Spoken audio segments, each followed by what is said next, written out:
Statistics presents information that helps us make sense of the world around us. By understanding statistics, we can collect data, categorize and organize information, test our observations, and make informed choices.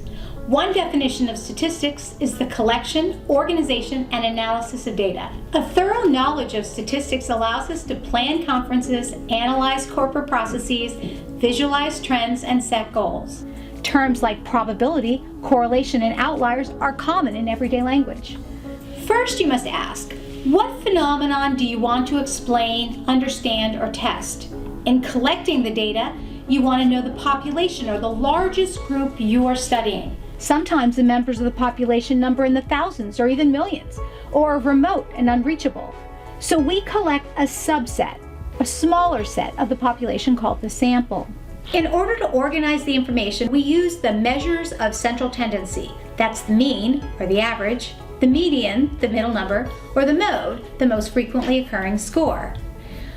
Another thing we might want to look at in terms of how to organize the information is how far is the data dispersed? What are the measures of variability or dispersion, like the range, variance, or standard deviation? When we look at data, we may want to see how far some of the data is from the middle, and then decide if the distance is significantly different. For example, if I tell you that the average class size of this statistics class is 30 students, then 31 or 32 students is close, or close enough. But what if your class has 45 students? Is that difference significantly different from the mean? We can look at a normal curve or do a hypothesis test to test this. I don't want you to be bogged down with the complexity of terms for now, but until you learn more, it's important that you get a glimpse of the big picture. The cool thing about statistics is that you can apply statistics to real-life examples, such as in psychology.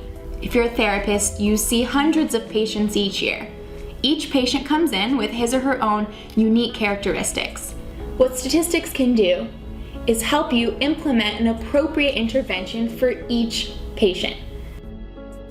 An introduction to statistics class also covers regression and correlation. Correlation is the relationship between two variables. For example, if you run 5 miles each day, do you expect your weight will go up or down? Probably down unless you eat a ton of unhealthy food. This is an example of a negative correlation. When you increase one variable, the other one goes down. On the other hand, if you eat bags of candy each day, do you expect your weight to go up or down? Well, probably up. This is an example of a positive correlation. The more candy you eat, the more you weigh. This introductory course will give you the basis for your further exploration into the understanding of data you will encounter in your work and in your life.